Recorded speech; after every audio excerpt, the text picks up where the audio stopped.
Masyarakat Toraja dalam sejarahnya pernah mengalami perbudakan. Perbudakan itu dapat dikelompokkan ke dalam dua jenis, yakni perbudakan tertutup dan perbudakan terbuka. Perbudakan tertutup sejarah masyarakat Toraja berkaitan dengan adanya pengelompokan melalui sistem kasta dalam masyarakat tradisional Toraja. Sedangkan perbudakan terbuka terhadap orang Toraja berkaitan dengan adanya penjualan orang-orang Toraja jauh dari daerah mereka.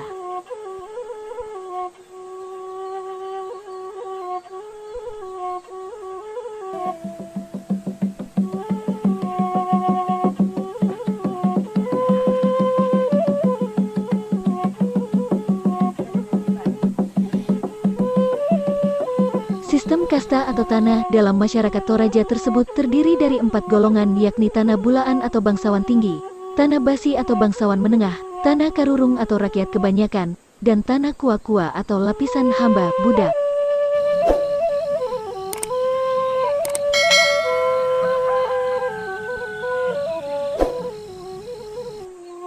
Dari keempat golongan tersebut, golongan yang paling rentan mengalami perbudakan baik perbudakan tertutup maupun perbudakan terbuka adalah golongan tanah kua-kua atau golongan hamba budak. Kata yang digunakan dalam bahasa Toraja untuk menyebut golongan keempat tersebut adalah kaunan. Meskipun perbudakan tersebut telah terjadi dalam sejarah masyarakat Toraja, tetapi dampaknya tetap ada sampai sekarang ini. Dilema pengejaran status sosial yang marak kembali di Toraja merupakan salah satu indikasi hal tersebut. Persaingan melalui pelaksanaan upacara kematian semakin tidak terkendali. Masyarakat berlomba untuk menegaskan ulang status sosial mereka, sekaligus munculnya penggolongan status sosial baru melalui kemampuan dalam menyelenggarakan upacara kematian.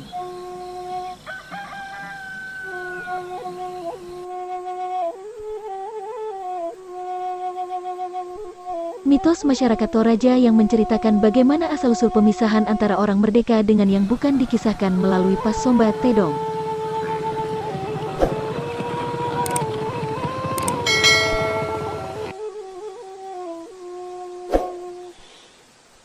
Dikisahkan bahwa ada seorang laki-laki bernama Pandai Nunu yang memutuskan untuk menikah dengan seorang perempuan bernama Kandai Bubun atau dengan nama lain disebut Tumba Balan. Perempuan ini berasal dari suatu daerah bernama Padang di Ilin, yakni suatu tempat di mana para budak dulunya tinggal di langit.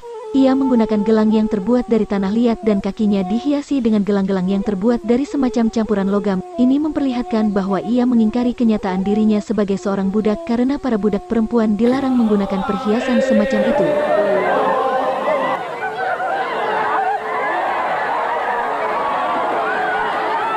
Sementara itu, Pandai Nunu juga memakan sisa-sisa makanan dari makanan saudara-saudaranya. Hal ini yang kemudian hari dihubungkan dengan tindakan yang hanya dilakukan oleh budak, yaitu makan dari sisa makanan tuannya.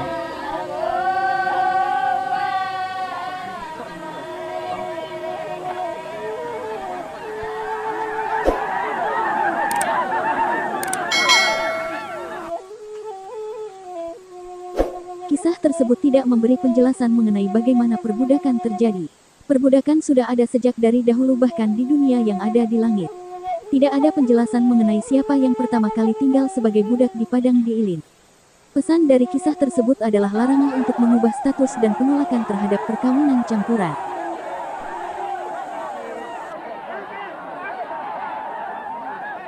Kisah lain tentang terjadinya sistem pelapisan di dalam masyarakat Toraja juga berasal dari kepercayaan Aluk Tudolo, diawali dari kisah penciptaan leluhur manusia pertama oleh Puang Matua.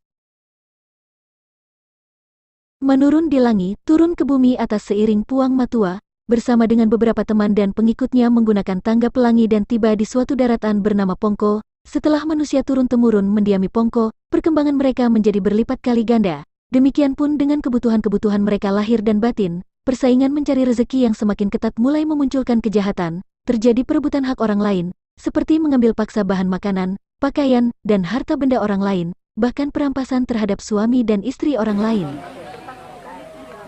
Suasana yang sedemikian rumit membuat orang-orang terkemuka mengambil inisiatif untuk bermusyawarah mencari mufakat guna memecahkan masalah, agar masyarakat tertib kembali. Ditentukanlah bahwa barang siapa bertindak melakukan perbuatan yang merugikan orang lain, baik laki-laki maupun perempuan, maka orang itu diwajibkan membayar ganti rugi baik moral maupun material kepada pihak yang dirugikan dengan berlipat kali ganda. Ganti rugi ini dinamakan kapak.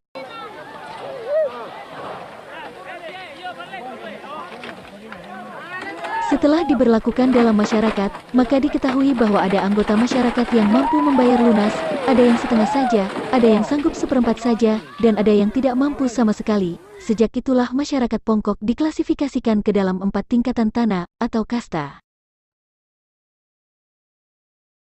Keempat pembagian kasta tersebut antara lain 1. Tanah bulaan yaitu kaum ningrat yang mampu dalam segala hal dan pandai berpikir. 2. Tanah basi yaitu kurang mampu tetapi pemberani. 3. Tanah karurung yaitu setengah mampu tetapi rajin bekerja dan tanah kua-kua yaitu tidak mampu bertani dan berperang hanya bisa menjadi pelayan umum. Noi Palem menuliskan bahwa ada budak yang memang terlahir sebagai budak, ada juga yang menjadi budak karena peperangan, ada yang menjadikan diri mereka sendiri sebagai budak terhadap orang yang lebih kaya atau kuat, dan ada pula yang menjadi budak karena tidak mampu membayar utang mereka. Perbudakan semacam ini adalah perbudakan yang lahir dan dikenal dalam masyarakat Toraja. Status sebagai budak dalam sejarahnya juga sangat berpengaruh terhadap relasi dalam kehidupan bermasyarakat. Misalnya menyangkut perkawinan yang terjadi antar kelas sosial, masyarakat Toraja sendiri mengenal tingkatan-tingkatan kelas sosial atau stratifikasi sosial. Salah satu wilayah di Toraja yaitu daerah Nonongan Kesu, dikenal adanya stratifikasi sebagai berikut. Gora Tongkon yaitu kelas bangsawan, mereka ahli mengenai hal-hal yang berkaitan dengan peraturan adat dan ritual-ritual pemujaan. Orang tempat bertanya bila ada sesuatu yang akan dilaksanakan. Anak Pare-Pare Nangkak, yaitu keturunan bangsawan. Tumakaka yaitu orang merdeka dan bebas. Tumakaka Direnge yaitu mereka lahir dari pernikahan anak Pare-Pare Nangka dengan perempuan hamba kaunan. Sementara kaunan yakni budak atau hamba dan kaunan tai manuk yaitu hamba tai ayam, artinya budak atau hamba terendah, hamba yang diperhamba pula oleh orang lain.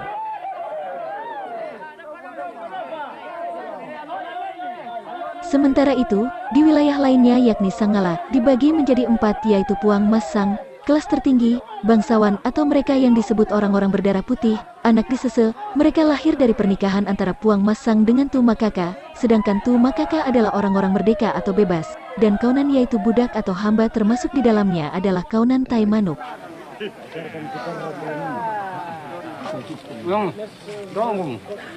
Pembagian seperti itu kadang berbeda dengan wilayah lainnya di Toraja, tetapi pada dasarnya mempunyai pembagian strata sosial yang sama, yakni melalui sistem tanah atau kasta, seperti yang disebutkan sebelumnya.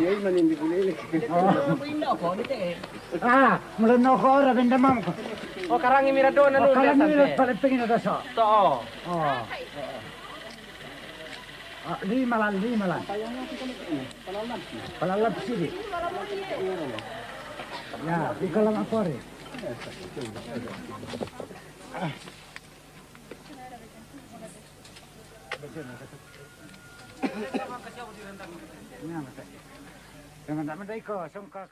Perbudakan yang dialami oleh masyarakat Toraja ini telah terjadi di masa lampau, tetapi status sebagai budak atau kaunan itu yang tetap ada dan berpengaruh pada relasi dalam masyarakat sampai saat ini.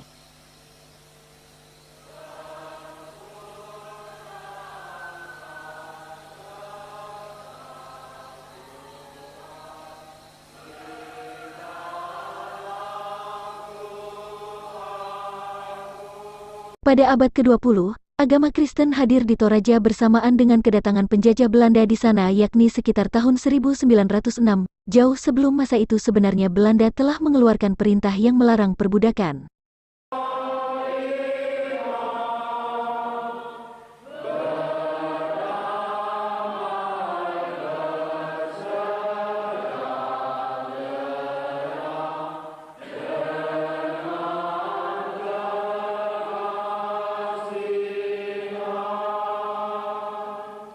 Demikianlah sejarah singkat munculnya sistem perbudakan atau tingkatan dalam masyarakat Toraja.